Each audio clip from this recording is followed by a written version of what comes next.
OuterOrange. Hey guys, remember this card?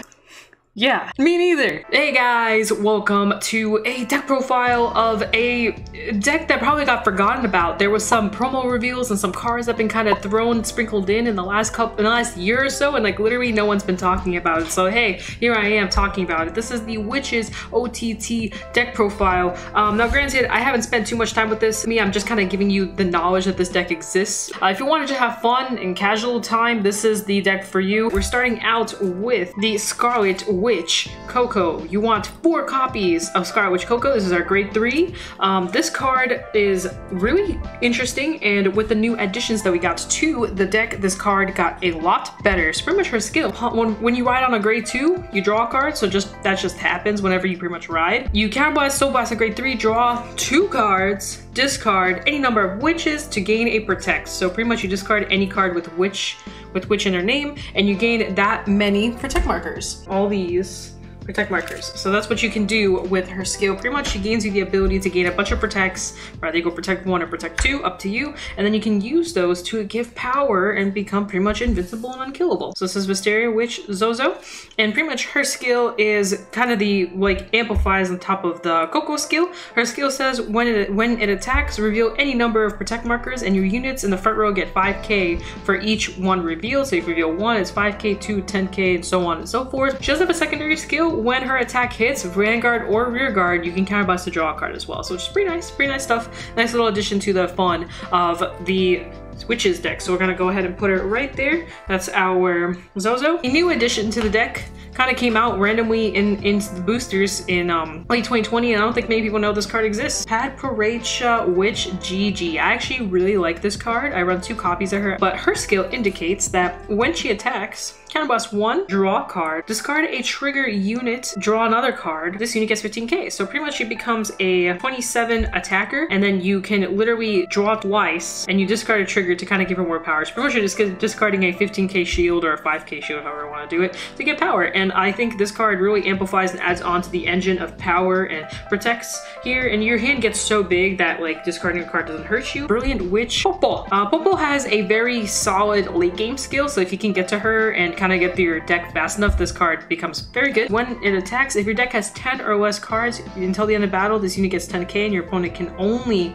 call grade 0s from hand. So pretty much she's your end game thing. You put a lot of power on her, and then your opponent can only guard with 0s. If they don't have 0s, they're dead. Lastly, I do run 1 deer. This is very flex. If you don't want to run the deer, you don't have to run the deer. This deer is literally just for an extra kill turn, pretty much. Like, it just amplifies it, but you need a lot of stuff to kind of get to this. You need 2 grade 3s in soul and all this stuff. Luckily enough, we do have some cards that can kind of work with it. Yeah, so pretty much what you do is you take 2 crits out of your top 7, you put them on top, you shuffle the rest. So it pretty much guarantees that you're going to land crits. Unfortunately, it is really slow. It'll take you time to get to this. Luckily enough, we have a little bit of a kind of a helpful condition now, so you can kind of do this a turn before. 2s. Starting out with the new girl. This was a promo that was recently released. I don't know how many people know or don't know about this, but this is Sea Blue Witch Nini. A great addition to the entire deck. This makes the entire deck 100 times better. Continuous in soul. During your main phase, if you have a Vanguard with Witch's card name, this card gets grade +1. So she acts as a grade 3 in soul,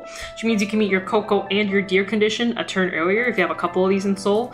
This just helps with this engine so much better and lets you do stuff a lot sooner. And then her second skill, which is also really good, it says put this unit into your soul, that's a cost on her on rear guard, and look at 3 cards on top of your deck and put them on top of your deck in order. So you literally just stack cards on top of your deck. Just another really great engine just to kind of add on. Next, I run 3 of Yellow Witch Mimi. Her skill is very simple. It just says one place, look at the top card of your deck and put it on the top or bottom. So pretty much she just helps you stack. I run 3 of her. I used to run 4. This is the deer. One of these is just a copy of deer. So like I said, it's up to you if you want to keep the deer or not. Topaz Witch Pee-Pee. I love these names. There she is. And pretty much her skill is, it's okay. Pretty much during your turn, if your hand is 4 or more, she gets 2k. It's just kind of a Vanguard rear continuous skill. When rode upon by a witch's card name, you can soul blast to draw a card. So if you ride Coco on top of her, you pretty much draw twice, 1 from Coco skill and 1 from Pee-Pee skill. So pretty much just gives you a lot of extra draw if you hit her. But she's definitely the card you want to go into. If you miss her, you miss her. But now it doesn't feel as painful missing her as it used to.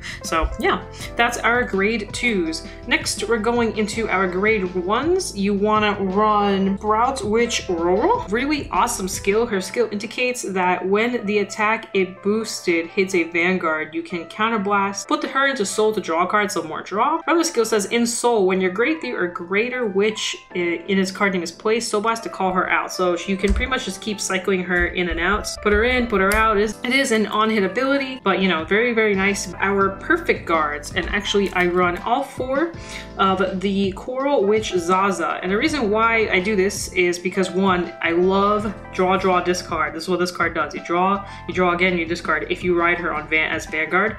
So I like that part, but her other part is that you can discard her for your imaginary gifts, and you pretty much don't lose your perfect guards, and you can also just gain power. Last but not least, we run 2 Oracle Guardian Geminis, mainly just so we have a way to countercharge. At 3 or more damage, you can countercharge. You can put this into Soul and countercharge. You do Soul Blast quite a bit in this deck, so you kind of want it. You also counterblast quite a bit in this deck, so you kind of want this card. This card kind of helps fix up some issues, like if you need an extra counterblast, need that Soul, whatever it is, this card just kind of helps with that. My triggers are forced to get to this end engine as quickly as possible, so I do run a little bit of draw. We have the 4 crits, and by 4 I mean 9 crits, 3 draw, and then I run 4 heals, just like that. So I run the draw to get to this condition of having 10 counters or less as quickly as possible, though I do agree that crits are kind of the way to go. If you want to go like all crits, by all means do it. Crits win you games, but I just go the draw just to meet the end game condition as soon as possible. And obviously you want the heals. That's pretty much the entire deck profile. We do want to go over a couple more things before I officially close it off with you guys. If you need to take a picture,